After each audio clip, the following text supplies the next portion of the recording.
नमस्कार, बहुत स्वागत है। आप देख रहे हैं आपकी बात छत्तीसगढ़ में हूं अभिलाष मिश्रा। आखिरकार सरकार ने आज एक बड़ा बदलाव किया, अपने फैसले को कुछ हद तक कहें कि आंशिक ही सही वापस लिया है। महंगी रजिस्ट्री पर सरकार ने अपने फैसले को पलट लिया है। गाइडलाइन दरें जो जारी हुई थी, जिसमें अगर आप सरकारी जमीन या अपनी जमीन खरीदने के लिए आप जब रजिस्ट्री कराते हैं तो उस पर जो लगने वाला शुल्क था उसे बढ़ा दिया गया था। कांग्रेस कह रही थी इसे 300 से 400% बढ़ा दिया गया था। बीजेपी के प्रवक्ता बार बार आके कहते थे कि कोई बढ़ोतरी नहीं है, पहले कम थी तो हमने बस उसको ठीक ठाक कर दिया, ये बढ़ोतरी नहीं है, ऐसा मान लो। हम उनको समझाते थे कि भाई आपके लिए नहीं होगी, लेकिन आम जनता को पैसा ज्यादा देना पड़ रहा है, इसमें दिक्कतें होंगी। न्यूज 24 मध्य प्रदेश छत्तीसगढ़ ने इस मुहिम को लगातार उठाते रहा। हमने कई डिबेट सिर्फ इसी मुद्दे के नाम किए। अच्छी बात यह है कि सरकार ने देखा कि इस पर लोग भी नाराज हैं, मीडिया भी सवाल उठा रहा है, विपक्ष तो सवाल कर ही रहा है, तो इसको लेकर के कुछ फैसले इसमें वापस लिए। 4 से 5 मामलों में सरकार ने इसे पलटा है और अब इसे नए तरीके से लागू करने के लिए भी जनता का या जो अधिकारी हैं उनका फीडबैक लेकर के इसे आगे इसको डिफाइन किया जाएगा कि किस तरह से होना है। कांग्रेस इसे अपनी नैतिक जीत बता रही है और कह रही है कि देखिए, ये हमने 400 यूनिट फ्री बिजली दी थी, ये 100 पे लाए थे, इनको हमने विरोध किया तो 200 पे लाना पड़ा, वहां पर ये लोग पलट गए और अब हमने दूसरी बार यू टर्न करवा दिया सरकार को। वो उसे अपनी सियासी जीत के तौर पर देख रही है। सरकार का कहना है कि भाई अगर जनता को कोई चीज पसंद नहीं आई तो पीछे हटने में हम सियासी नफा नुकसान नहीं देखेंगे, जनहित का फैसला है, जो जनता को चाहिए वो उसको मुहैया कराएंगे। तो क्या वाकई में इस जो बदलाव हुआ है, ये जो छूट मिली है, ये काफी है? क्या जनता इससे खुश है या पूरी की पूरी जो बिसात है जो बिछाई गई थी रजिस्ट्री के नाम पर, इससे पूरी तरह से पलटना पड़ेगा, तभी जनता सुखी होगी, खुश होगी और सरकार को राहत मिलेगी? इस मुद्दे पर शुरू करते हैं आज आपकी बात।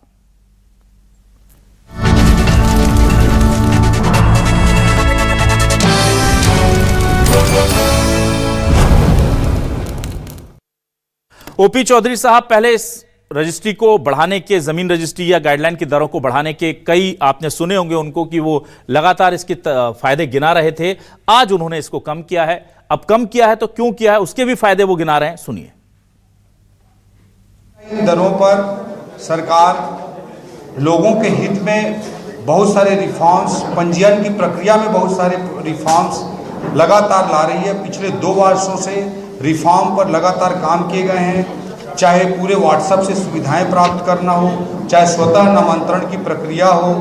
इस तरह के बड़े बड़े रिफॉर्म्स को सरकार ने अंजाम दिया है पंजीयन के क्षेत्र में। जहां तक गाइडलाइन का विषय है, सरकार पूरी तरह से जनता के साथ खड़ी है। जो आम लोग हैं उनके हितों की चिंता कर रही है। सरकार पूरी तरह से जनता के साथ खड़ी है, आम लोगों के हितों की चिंता कर रही है। सरकार, जागरूक सरकार को यही करना चाहिए। लेकिन कांग्रेस इस पूरे मुद्दे को लेकर क्या कह रही है? विकास उपाध्याय क्या कह रहे हैं, जरा सुनिए। कि सरकार 2 साल में जिस प्रकार से हर चीज में दाम बढ़ाने का काम कर रही है, राज्य सरकार तुगलकी फरमान आदेश जारी करती है। जमीन के रजिस्ट्री की गाइडलाइन के रेट को बढ़ाकर खाली किसानों या आम आदमी का नहीं, इस प्रदेश की हर जनता को नुकसान किया है। देखिए, रजिस्ट्री गाइडलाइन का रेट जो सरकारी दर होता है उसी के हिसाब से नगर निगम, नगर पालिका, नगर पंचायत मकानों का, दुकानों का टैक्स लेता है। अब ये 800 गुना और 500 600 गुना टैक्स आम आदमी को पटाना होगा। चुनिंदा बिल्डरों को, जिनकी जो कॉलोनाइजर हैं, उनके रेट सेम है, जो पहले रेट थे वही रेट थे, उनके रेट नहीं बढ़े। तो मिली भगत है सबके साथ में। चलिए, इस पूरे मामले को लेकर के अब सवाल क्या उठ रहे हैं, सवाल लेकर आ रहे हैं आपके टेलीविजन स्क्रीन पर। बहुत महत्वपूर्ण सवाल है, हर इंसान से जुड़े हैं। दुकान, मकान, खेत, जमीन, जायदाद जो भी लेना है। देखिए, महंगी जमीन रजिस्ट्री पर सरकार ने पलटा फैसला। कुछ मामलों में राहत, कुछ में दाम वही रहेगा। कांग्रेस बोली बिजली बिल हाफ के बाद दूसरा यू टर्न हुआ, हमने सरकार को फिर झुका दिया, ये भी बोल रही है कांग्रेस। सरकार बोली जनहित में हर फैसला लेंगे, जनता पर कोई बोझ नहीं पड़ने देंगे। छत्तीसगढ़ में जमीन गाइडलाइन पर सरकार झुकी, थोड़ा सुधार ही काफी या पूरी बढ़ोतरी वापस होगी? यह सबसे महत्वपूर्ण सवाल है कि सरकार ने जो बैक किया है, रोल बैक किया है, क्या इससे जनता को राहत मिल जाएगी? क्योंकि बहुत सोच समझकर यह फैसला किया गया है, या जो विपक्ष कह रहा है कि नहीं, पूरी तरह जब तक आप इसे वापस नहीं लेंगे हम आंदोलन करते रहेंगे। सीधे रुक करूंगा अपने खास मेहमानों का। मेरे साथ कांग्रेस से वरिष्ठ नेता प्रवक्ता धनंजय ठाकुर साहब जुड़ रहे हैं, बहुत स्वागत करूंगा। बीजेपी से वरिष्ठ नेता प्रवक्ता अमित चिमनानी साहब हमारे साथ जुड़ रहे हैं, उनका स्वागत करूंगा। वरिष्ठ पत्रकार के तौर पर के शर्मा जी हमारे ज्वाइन कर चुके हैं, वेलकम के शर्मा जी। सबसे पहले धनंजय ठाकुर जी, देखिए, आप लोग 400 की मांग कर रहे थे, सरकार ने 100 से बढ़ाकर 200 यूनिट तक बिजली बिल जो है वो फ्री कर दिया।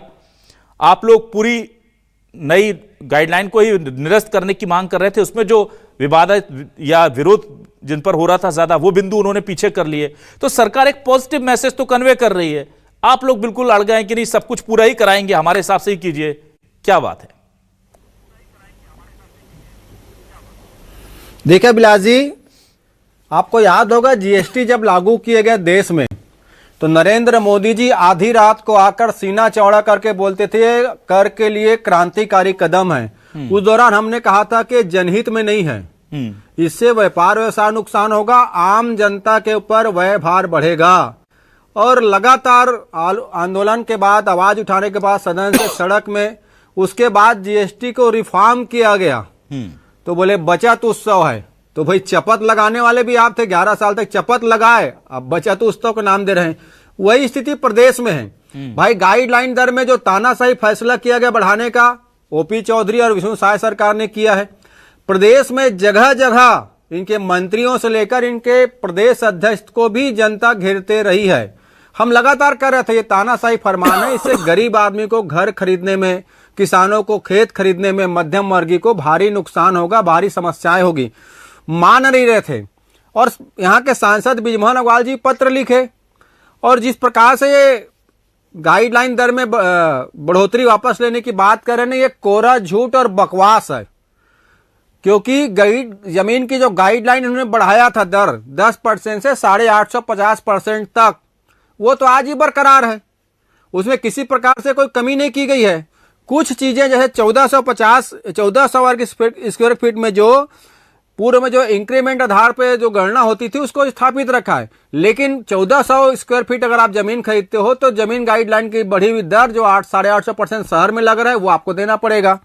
और यहाँ पे देखेंगे तो जो बहुमंजिला भवन है, इमारत है, व्यवसायिक कॉम्प्लेक्स है, उसके जो गणना की बात थी उसमें कमी की गई। लेकिन अगर कोई बिल्डर जमीन खरीदेगा, बिल्डर घर बनाने के, एक व्यापारी जमीन खरीदेगा कॉम्प्लेक्स बनाने के लिए, उसको आज वही 850% का गाइडलाइन शहर में देना पड़ेगा। अगर आज किसान खेत खरीदता है तो जो गाइडलाइन दर बढ़ोतरी है वो उसको देना पड़ेगा। तो सबसे बड़ी बात यहाँ पे अभिलाष जी, ये एक प्रेस नोट जारी किया इनके सरकारी विभाग के द्वारा। यह है कार्यालय महानिरीक्षक पंजीयन अधीक्षक मुद्रांक छत्तीसगढ़ रायपुर। ये इसका 5वां बिंदु आप पढ़िएगा। ये क्या कह रहे हैं कि जिला मूल्यांकन समिति द्वारा गाइडलाइन दरों के परीक्षण के प्रस्ताव केंद्रीय मूल्यांकन बोर्ड को भेजे जाते हैं। मतलब समझते हैं अभिलाष जी, आप मुझसे ज्यादा अच्छा इस बात को समझेंगे कि अगर सरकार कोई गाइडलाइन दर बढ़ाता है तो जिस जिले में बढ़ाता है वहां उसका प्रकाशन करता है, वहां की जनता से दावा पत्र मंगाता है, वहां पे ज्ञापन लिया जाता है। लेकिन ये जो जमीन की गाइडलाइन दर बढ़ाई गई है, इसमें पूरे प्रदेश में नहीं, कहीं पे ज्ञापन नहीं लिया गया, कहीं पे दावा पत्र नहीं मंगाया गया, सीधा सीधा तानाशाही फरमान जारी कर दिया गया कि 20 नवंबर से 10% से लेकर 850% गाइडलाइन दर लगेंगे। और जब फॉर्मेलिटी आप पूरा नहीं कर पा रहे हो, जो जनता की जो आपके रिफॉर्म पर क्या मत है उसको आप नहीं ले पा रहे हो, आज विरोध हुआ तो आप कहते हैं हमने अच्छा किया है। ये तो कहीं भी लोगों को लाभ नहीं होगा।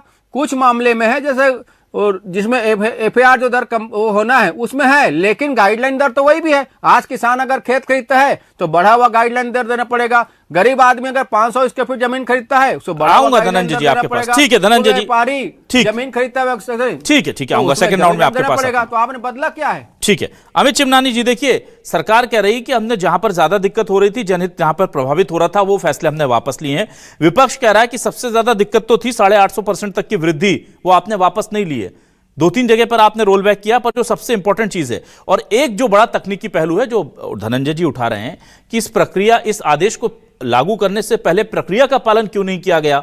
अब जाकर के कहा जा रहा है कि दावे आपत्तियां मंगवा लीजिए, जिलों को लेटर लिखे जाते हैं। यह क्या हुआ सर? अचानक से कोई दबाव था क्या, यह फैसला तुरंत लेना पड़ा? देखिए अभिलाष जी, सरकार वही अच्छी होती है जो जनता के हित को सर्वोपरि रखे, और सरकार वही अच्छी होती है जो भ्रष्टाचार के लिए काम ना करे। कांग्रेस की पिछली सरकार ने गाइडलाइन दरों को अगर कम किया 30%, तो वो केवल शराब घोटाले का, कोयला घोटाले का, महादेव घोटाले का पैसा खपाने के लिए 2 नंबर के पैसे को 1 नंबर में कैसे लगाएं, जमीन में लगाया, ये ईओडब्ल्यू और जांच एजेंसियों ने बकायदा कोर्ट में लिख करके प्रमाण के साथ दिया है। वो कांग्रेस जिन्होंने भ्रष्टाचार के कारण अपनी नीतियां बदली, अपने ही राजस्व पर डाका डाला, वो आज हमें ज्ञान देने बैठी है। तो चलिए मैं आप कुछ उनकी मदद कर रहा हूं। जो रिफॉर्म्स किए गए हैं, कांग्रेस के लोगों को पढ़ने की आदत कम है, उनको पता ही नहीं है क्या रिफॉर्म्स हैं, और मैं चुनौती के साथ इन रिफॉर्म्स को पढ़ रहा हूं। अभिलाष जी मुझे समय दीजिएगा, अगर इसमें से एक भी रिफॉर्म का विरोध हमारे साथी प्रवक्ता कर सकते हैं तो बताएं। नगरीय क्षेत्र में पहले परिवर्तित भूमि पर वर्ग मीटर के हिसाब से दरें लगती थी, अब नहीं लगेंगी। इससे 78 करोड़ रुपए की एक जमीन, उसका रेट 2.5 करोड़ रुपए आ गया। आप विरोध करते हैं क्या, तो बताइएगा। पहले ग्रामीण क्षेत्र में डाइवर्टेड लैंड में सिंचित भूमि का 2.5 गुना वैल्यू लिया जाता था, यह व्यवस्था भी समाप्त कर दी गई है। बिलासपुर के सेंदरी ग्राम में 4 करोड़ की एक जमीन की वैल्यू अब 1 करोड़ 60 लाख रुपए हो गई है। 2 फसली भूमि पर बाजार मूल्य का 25% अतिरिक्त जोड़ा जाता था, उसको खत्म कर दिया गया है। 3 करोड़ की जमीन 2.5 करोड़ हो गई है। ट्यूबवेल बोरवेल अगर जमीन पर लगा है किसान की, तो उसका 85,000 रुपया और 70,000 रुपया अतिरिक्त जोड़ा जाता था, जिससे टैक्स भी ज्यादा लगता था। उस व्यवस्था को समाप्त कर राहत दी गई है। जब वाणिज्यिक फसलें लगाई जाती थी, केला, पपीता या कुछ और, तो 25% अतिरिक्त जोड़ लिया जाता था, उसको हमारी सरकार ने समाप्त कर दिया है। भूमि पर अगर वृक्ष लगे हैं तो उसका अतिरिक्त पैसा लगता था। अभी कांकेर में एक मामला ऐसा ही आया जहां पर 78 लाख रुपए केवल वृक्षों की गणना आई और 8.5 लाख रुपए का अतिरिक्त टैक्स किसान को देना पड़ा। हमने इस व्यवस्था को समाप्त कर दिया, एक किसान का 8.5 लाख रुपया बच गया। भूमि पर तालाब हो, मछली टैंक हो, तो 1.5 गुना पैसा लिया जाता था, हमने उसको समाप्त कर दिया। अगर जमीन पर बाउंड्री वॉल लगाई गई है तो 400 रनिंग फुट के हिसाब से पैसा जोड़ा जाता था। प्लिंथ लेवल पर 300 रुपया प्रति स्क्वायर फुट जोड़ा जाता था, इसको हमने खत्म कर दिया है। 10,000 कंडिकाएं थी, उसको 5700 कंडिकाएं कर दिया है। अभी कंफ्यूजन पूरा समाप्त हो गया है, सारा काम डिजिटाइज हो गया है। नामांतरण करने के लिए दोबारा तहसील ऑफिस में नहीं जाना है, अगर आप रजिस्ट्री कराते हैं तो सीधा आपका वो काम भी हो जाना है। आपके पास व्हाट्सएप पे आपके पेपर आ जा रहे हैं, 30 साल पुराने पेपर आपके मोबाइल में अवेलेबल हैं, आपसे कोई धोखाधड़ी नहीं करेगा। अरे इतने सारे लैंड के रिफॉर्म्स हो गए, भ्रष्टाचार खत्म हो रहा है, लोगों को कम पैसा लग रहा है, टैक्स कम लग रहा है, उसके बाद भी हमारा बड़ा हृदय देखिए कि अगर भाई जनता को फिर भी तकलीफ है तो हमने कमेटी बना दी है। 31 दिसंबर तक वो बताएगी हमें जो भी तकलीफ है, हम फिर भी बैठे हुए हैं, अगर कुछ और है तो और भी करेंगे। ऐसे ऐतिहासिक फैसलों का मैं अभिनंदन करता हूं, स्वागत करता हूं। चलिए ठीक है, के शर्मा जी, फैसला हुआ, फिर उसके बाद विरोध हुआ, और पहले विपक्ष ने विरोध किया, जो उसका धर्म है, नैतिक कर्तव्य है, वो उन्होंने किया। फिर थोड़ा जनता का भी विरोध देखने को मिला, प्रदेश अध्यक्ष जो थे वो गिर गए, फिर अपने सांसद ही, वरिष्ठ नेता ही विरोध करने लगे। मीडिया तो खैर बोल ही रहा था कि इससे बहुत असर पड़ जाएगा। लेकिन अब जो वापसी हुई है, क्या आपको लग रहा है कि ये वापसी उस विरोध को या उस आक्रोश को या उस नाराजगी को कम कर पा रही है? सरकार जिस कंफर्टेबल पोजीशन में आना चाहती है उससे आ जाएगी? या धनंजय ठाकुर जी जो कह रहे हैं कि सबसे बड़ी दिक्कत यह है कि जमीन की रजिस्ट्री प्लॉट की जो करनी है, क्योंकि स्पेसिफिक केसेस के लिए सरकार ने बहुत रियायतें दे दी हैं, पर जो मेन कंसर्न था कि भाई मैं अपनी जमीन की रजिस्ट्री करने जा रहा हूं तो मेरा जो रेशियो है, जो प्रोपोर्शनल है, वो बहुत प्रोपोर्शनेट बहुत ज्यादा हो गया है। वो पहले अगर 100 लग रहा था तो अब 400-500 गुना तक लग जा रहा है। उसकी लेके नाराजगी अभी तक बनी रहेगी। अभिलाष जी, निश्चित रूप से चाहे मल्टी लेवल स्टोरी बिल्डिंग की बात करें, फ्लैट खरीदने वाले को हो, या कृषि भूमि में सिंचित असिंचित मात्र 2 भाग में बांट दिया गया, या पेड़ हो चाहे मोटर की, तमाम प्रकार की बातें अभी अमित जी ने बताई है, जो लाभ की बात बताई जा रही। लेकिन धनंजय का जो पक्ष है, सेकंड पक्ष जो है, उसको देखेंगे। केंद्रीय मूल्यांकन समिति अब जिला मूल्यांकन समिति के माध्यम से जो रिपोर्ट आएगी उसके आधार पर गाइडलाइन दरों का पुनरीक्षण करेगी। इसका तात्पर्य है कि 31 तारीख तक जो जिला कलेक्टर कहते हैं, जिसको जिला मूल्यांकन समिति के प्रमुख रहेंगे, वो तमाम प्रकार के जो उनके पास शिकायत है, जो सुझाव है, उसके आधार पर जो गाइडलाइन दरों में, जो बृजमोहन अग्रवाल जी कह रहे हैं कि लभांडे निमोरा में जो 888% तक की वृद्धि हो गई थी, इसका तात्पर्य है क्या बाजार मूल्य से अधिक हो गया था रजिस्ट्री दर। इसको दुरुस्त करने के लिए 8 तारीख को अंतिम फैसला होगा, 8 जनवरी कह सकते हैं। तो उसमें बाद जो गाइडलाइन दरों में वृद्धि का जो विरोध हो रहा था, अभी जो विरोध हो रहा था गाइडलाइन दरों में अधिकतम वृद्धि जो 800% 5% की वृद्धि की बात कह रहे हैं उसको लेकर के। अब अन्य जो सुविधाएं, जो रिफॉर्म की बात की जा रही है, डिजिटलाइजेशन की बात कही जा रही है, 1908 के एक्ट में संशोधन की बात कही जा रही है, ये एक पॉजिटिव पक्ष सरकार अपनी रख रही है। लेकिन जो गाइडलाइन दरों में परिवर्तन, जो अधिक वृद्धि हो गई थी, जिसको कहा गया था कि बैंक लोन लेने में आसानी होगी, मुझे लगता है कि हर कोई बैंक लोन लेने के लिए तैयार नहीं। खेत बेच के भी लोग लेते हैं, जीवन भर की कमाई को कर्मचारी जमा करके रखता है, फिर उस पैसे से खरीदता है। तो ये लगता है कि रजिस्ट्री दर जो अधिक हो गया था, निश्चित रूप से सड़क है उसको आप देखिए, लेकिन छोटे छोटे जो प्लाट खरीदते हैं 1000-1500 वर्ग फीट के, उनकी सुविधाओं का भी ध्यान रखने की आवश्यकता है। मुझे लगता है कि जो संशोधन होने वाला है, गाइडलाइन दरों का पुनरीक्षण होगा, जो कलेक्टर्स के माध्यम से जो रिपोर्ट आएगी उसमें बहुत कुछ दुरुस्त होने की संभावना है जी। चलिए ठीक है। धनंजय ठाकुर साहब, देखिए सरकार अच्छी, मैं अगर पॉजिटिव नोट पर देखूं तो एक बात अच्छी है कि सरकार ईगो से नहीं चल रही है, जो हम देखते हैं कि कई मामलों में कई सरकारों को हो जाता है कि नहीं हमने तो कर दिया, जो करना है करो। अभी सरकार को 2 ही साल हुए, ऐसा भी नहीं कि चुनाव सर पर है, वहां पर तो दबाव में आ जाती है। पर सरकार ने, चाहे वो बात आपका विरोध जायज था बिल्कुल, बिजली बिल की बात हो, उन्होंने 100 से बढ़ाकर 200 यूनिट तक फ्री कर दी बिजली, और अब इसमें भी वो काफी हद तक सुधार कर रहे हैं और बोल रहे हैं और भी हम सुझाव मंगा रहे हैं, कुछ लगेगा तो और कर लेंगे, दे आर ओपन। तो ऐसे में विपक्ष क्या कहेगा? ये जो सरकार का रवैया है कि चलिए मान भी लिया, क्योंकि गलती तो हो जाती है नीति बनाने में, योजना बनाने में, या हो सकता है उसका नहीं पता था कि इतना ज्यादा वहां पर जमीन पर इसका विरोध हो जाएगा, पर सरकार एक पॉजिटिव नोट पर इसे ठीक करने में पीछे नहीं हट रही है, हिचक नहीं रही है। तो ये कांग्रेस की जीत के तौर पर देखूं, बृजमोहन अग्रवाल जी का दबाव देखूं, जनता का दबाव देखूं, या आपको लगता है कि नहीं यहां संवेदनशीलता दिखा रही सरकार, उतना क्रेडिट आप दे देंगे ईमानदारी से उन्हें? ईमानदारी से कहूं तो आज भी सरकार अहंकार में है कि मेरा क्या कर लेंगे वह जनता। क्योंकि अगर सरकार साफ मन से होता तो वो 10% से लेकर जो 800% तक जो बढ़ोतरी किया गया है, कितना कम किया उसमें, वो तो आज भी स्थापित है। पहली बात, चिमनानी जी भी बहुत सारे चीजें बता रहे थे, हमने ये कम किया, वो ने कम किया, इसने कम किया। ये सरकारी विज्ञप्ति में उसका उल्लेख क्यों नहीं है? विभागीय विज्ञप्ति है। दूसरी बात, तीसरी बात, वित्त मंत्री ओपी चौधरी जब अगर गाइडलाइन दर बढ़ाते हैं अपने बंगले से फीड करते हैं और गाइडलाइन घटाते हैं तो भाजपा कार्यालय में जाकर फीड करते हैं, क्योंकि भाजपा कार्यालय से वो झूठ बोल सकते हैं। अगर अपने विभाग से अगर वो चिमनानी जी जो बोल रहे हैं उसके लिखित में जारी करते तो सरकार को पता, जनता को पता चल जाता। तो ये सिर्फ गुमराह करने का काम कर रहे हैं। हम तो कह रहे हैं ना, आप इस जनता के खिलाफ काम कर रहे हैं। आप जितनी बात बोल रहे चिमनानी जी, वो सारे झूठे ब्यूटे बात है, भाजपा कार्यालय में लिखा गया है। मेरा चैलेंज है, आप जितनी बातें कर रहे हैं, वित्त मंत्री विभागीय प्रेस वार्ता करके जनता को बताएं, समझ में आ जाएगा कि जनता की हित ऐसी है कि जनता के खिलाफ है। भाजपा कार्यालय में बैठ के झूठ बोला जा सकता है, सरकारी विभाग में सरकारी विज्ञप्ति जारी करके झूठ नहीं बोल सकते। ये इनके विभागीय विज्ञप्ति है, हम तो इसी को पढ़ रहे हैं ना। लेकिन आज भी सरकार तानाशाही में है, जैसे नरेंद्र मोदी जी तानाशाही के 10 साल तक दिखाए। 11वें साल में सिलेंडर हुए, बोले हम बचत उत्सव मना रहे हैं, वही हाल इस सरकार की है।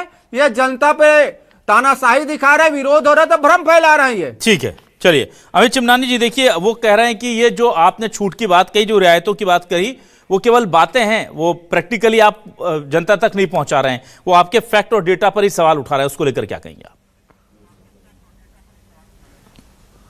देखिए, ये रिफॉर्म्स इतने बड़े हैं अभिलाष जी कि हमारे कांग्रेस के मित्र के लिए इसको स्वीकार कर पाना कि बीजेपी ने इतना बड़ा काम कर दिया है वो मुश्किल हो रहा है।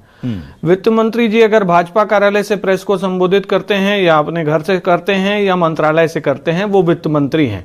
उनकी अधिकृत विज्ञप्ति लेकर के, प्रेस नोट लेकर के बैठा हूं। जो सारी बातें मैंने कही मीडिया में जारी हुई है और प्रेस कॉन्फ्रेंस के माध्यम से माननीय वित्त मंत्री जी ने कही है। अब अगर कांग्रेस ये कहेगी कि वित्त मंत्री जी कुछ कह रहे हैं और भाजपा कार्यालय से कह रहे हैं तो हम नहीं मानेंगे, तो ये कांग्रेस की तकलीफ हो सकती है। लेकिन सच ये है कि अभी तक के सबसे बड़े लैंड रिफॉर्म्स छत्तीसगढ़ में विष्णुदेव साय सरकार के नेतृत्व में हुए हैं। जो हमारे माननीय मित्र बार बार एक संशय उठा रहे हैं कि जो रेट बढ़े हुए थे उसका क्या हुआ, तो मैं उन्हें फिर बड़े सम्मान के साथ ये कहना चाहता हूं कि उसके लिए सरकार ने बड़ा दिल दिखाते हुए कमेटी के लिए बात कर ली है जी। कलेक्टर की अध्यक्षता में वो कमेटी काम करेगी। हाँ। वो आराम से चीजों को इवेल्युएट करेगी, उसके लिए तारीख भी तय कर दी गई है। कोई अनिश्चितकालीन टेन्योर नहीं है कमेटी के पास। 31 दिसंबर की तारीख तय है। ठीक। बड़े विस्तार से देख लिया जाएगा। मैं कुछ चीजें और चिन्हित करना चाहूंगा। कांग्रेस के शासन में अभिलाष जी 10 दिन के लिए गाइडलाइन रेट बदलते थे ये लोग। क्यों? क्योंकि माफियाओं को भ्रष्टाचार करने की छूट देनी चाहिए। 10 दिन के लिए कभी सुना है आपने? बदलती थी, लेकिन ये लोग करते थे। लेकिन हम तो जो कर रहे हैं पारदर्शिता से कर रहे हैं। कहीं कोई दिक्कत आ रही है तो उसको बदलने के लिए बैठे हैं, जनता से संवाद कर रहे हैं, मीडिया में जवाब दे रहे हैं। इससे अच्छी सरकार क्या हो सकती है अभिलाष जी? ये धनंजय जी ही सर्टिफिकेट दे दें तो फिर समझे हम। ठीक है अमित जी, एक सवाल मेरा रह गया, वो ये जो धनंजय ठाकुर जी ने उठाया था और बहुत इंपॉर्टेंट है कि क्या फॉर्मेलिटीज, जो ड्यू फॉर्मेलिटीज थी नई गाइडलाइन लागू करने की, जिले से डिटेल्स मंगाने की, आपत्तियां मंगाने की, दावे मंगाने की, वो क्या मिस कर दी थी सरकार ने उस वक्त? क्योंकि वो कहीं प्रोसेस में नहीं हुई और इस वजह से शायद सरकार को बैकफुट पर आना पड़ा। वो हो जाती तो वहां से नीचे से जो डेटा आता आप लोग उस पर फिर बात करते कि भाई ये तो कम आ रहा है, हम 800 बढ़ाना चाह रहे हैं, यहां तो 100-200 से ज्यादा का नहीं मिल रहा, तो बैठ करके कुछ बीच का रास्ता निकाल लेते हैं। बार बार माननीय वित्त मंत्री जी ने इस बात को स्पष्ट किया है कि जो ड्यू प्रोसेस होता है न सिर्फ उसको फॉलो किया गया है, बल्कि सरकार ने अपनी एक बड़ी वर्किंग की है। क्योंकि सरकार ने 1908 में लागू हुए, अंग्रेजों के जमाने के समय लागू हुए कानूनों तक को बदला है, जिसकी तो कांग्रेस को खबर ही नहीं थी, क्योंकि कांग्रेस तो भ्रष्टाचार करने में बिजी थी। 1908 का एक कानून है जिसमें अगर आप पुत्र को गोद लेते हैं तो जमीन उनके नाम आप कर सकते हैं, लेकिन उसमें पुत्री का उल्लेख नहीं है। क्यों? क्योंकि 1908 में शायद पुत्रों को ही गोद लिया जाता होगा। लेकिन हमने इतनी बारीकी को भी देखा है, उसको पुत्र की जगह संतान कर दिया है हमने। तो हम पूरी तैयारी के साथ हैं। कभी कभी जनता के पास पक्ष पहुंचने में समय लगता है, लेकिन मैं फिर कहूंगा आपसे भी और धनंजय जी से भी कि हम खुले मन से सरकार चला रहे हैं। जो जनता के हित में होगा उसे करने से पीछे नहीं हटेंगे। के शर्मा जी आपके पास आता हूं, जल्दी से समय खत्म हो रहा है। के शर्मा जी देखिए, जो बात अमित चिमनानी जी कह रहे हैं उसमें वाकई में लग रहा है कि कुछ चीजें बड़ी राहत जो आम लोगों की, मैं तो आम लोगों से या मेजोरिटी जो उसके लिए देखता हूं। एक बात आई, सुपर बिल्टअप एरिया वाला जो प्रावधान जोड़ दिया गया था कि बिल्टअप एरिया नहीं सुपर बिल्टअप एरिया पर लगेगा। अब उसमें बिल्डर वैसे ही लूटते हैं कस्टमर को। सुपर बिल्टअप एरिया बता देते हैं 1000 स्क्वायर फीट और जब आदमी जाता है तो उसको मिलती है 600 स्क्वायर फीट की जमीन और टैक्स बेचारा दे रहा 1000 स्क्वायर फीट का। वो रोल बैक हुआ है। मंजिल के हिसाब से जो दरें लगा दी गई थी कि नीचे ज्यादा ऊपर थोड़ी कम, ऊपर थोड़ी कम, जितना आप नीचे आएंगे उतनी आपकी दर बढ़ जाएगी, वो रोल बैक हुई है। ये आम लोगों को सीधा फायदा पहुंचाने की बात करूं। कॉम्प्लेक्स से दूरी को लेकर के पहले कह दिया था आगे हो तो भी वही रेट, पीछे हो तो भी वही रेट, जबकि सबको पता है कि पीछे की प्रॉपर्टी कॉम्प्लेक्स की और आगे की प्रॉपर्टी में जमीन आसमान का अंतर होता है। उससे जस्टिफाई किया गया है। 1908 के पुत्री और पुत्र वाला वो एक एग्जाम्पल दे रहे हैं। तो कुछ चीजें तो दिख रही हैं हाँ कि ये तो चीजें अच्छी हैं, पर ये मेजॉरिटी को हिट कर पाएंगी क्या? क्या लग रहा है आपको? ये जो सरकार मैसेज कन्वे करना चाहती है लैंड रिफॉर्म सबसे बड़े, ये क्या उन तक पहुंच पाएगा सीधा फायदा? निश्चित रूप से इसका सीधा लाभ जो लगातार रिफॉर्म की बात कर रहे हैं ओपी चौधरी जी, उससे तो लाभ होगा ही। जितनी भी बातें आपने गिनाई है वो निश्चित रूप से लाभकारी है। महत्वपूर्ण बात भी आ रही है कि पहले मुख्य सचिव की अध्यक्षता में एक कमेटी बनती है, वो जो गाइडलाइन तय कर देती है वो लागू हो जाता है। अब उसको लेकर के जिला समिति के माध्यम से जो रिपोर्ट और जो आपत्ति आई है, जो सुझाव होंगे, जो प्रस्ताव आएंगे, ज्ञापन प्राप्त हुए, उसके आधार पर एक रिपोर्ट आएगी। तो उसमें निश्चित रूप से संशोधन की बात आएगी, कुछ ना कुछ उसमें परिवर्तन होगा ही। जो अधिग्रहण दर है गाइडलाइन का वो कम हो जाएगा। तो सरकार यदि एक कदम पीछे हटती है तो मुझे लगता है कि बैकफुट में आके भी कि बैट्समैन चौका मार सकता है, उसमें कोई दिक्कत नहीं है। लेकिन यदि समय के साथ ये अधिकारी के साथ अभी जो जनप्रतिनिधि और जनता की भावनाओं के अनुरूप यदि सरकार एक कदम पीछे उठे, मुझे लगता है लोकतांत्रिक सरकार के लिए एक बेहतर है। जी लेकिन के शर्मा जी, अब चूंकि आपने बैकफुट पर आकर और चौका लगाने की बात कर दी, तो ओपी चौधरी तो टीम के सचिन तेंदुलकर माने जाते हैं इनके। क्या आपको लगता है कि इस बार हिट विकेट होगा इस मामले में? सरकार को दिक्कत में डाल मैंने कहा था कि वो पहले कलेक्टर रहे हुए हैं, कहीं ना कहीं अधिकारी हैं। अब जनता के रूप में, जनता के प्रतिनिधि के रूप में एक बड़ी जिम्मेदारी का निर्वाह कर रहे हैं। तो ये प्रक्रिया में उसी तरह से बृजमोहन अग्रवाल लगातार जनप्रतिनिधि अभी तक हारे ही नहीं है, तो उनकी सोच और इनकी सोच में कुछ ना कुछ तो अंतर रहेगा ही।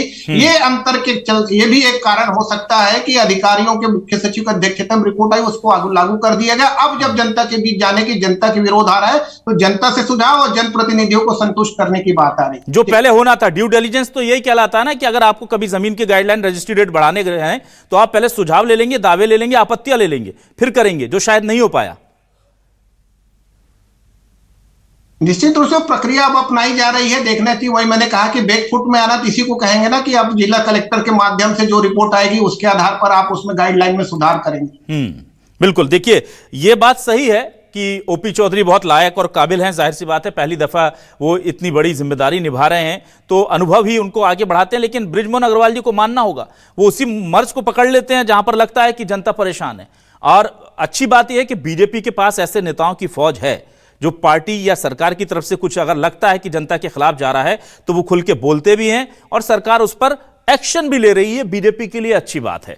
पर अब देखना यह होगा कि जितनी बात बीजेपी की सरकार कह रही है कि भाई हम बहुत राहत दे रहे हैं, सुनने में बहुत अच्छा लग रहा है, जमीन की जो रजिस्ट्री के रेट जो 850% तक बढ़े, अगर उसमें भी कुछ रोल बैक होता है तो फिर सरकार, जाहिर सी बात है कि यहां अभी हमको लग रहा है कि सरकार के हाथ से बाजी निकल रही है। पर चुनाव होते होते 3 साल के वक्त में जब लोगों को इसका फायदा मिलेगा तो यह चीजें हो सकता है कि उसके फेवर में चली जाए। यह वक्त बताएगा कि सरकार एग्जीक्यूशन इस पूरी पॉलिसी का कैसे करती है। बहुत शुक्रिया धनंजय ठाकुर साहब, अमित चिमनानी जी, के शर्मा जी हमारे साथ जुड़ने के लिए, इस डिबेट का हिस्सा बनने के लिए। सभी मेहमानों का और दर्शकों का शुक्रिया। नमस्कार।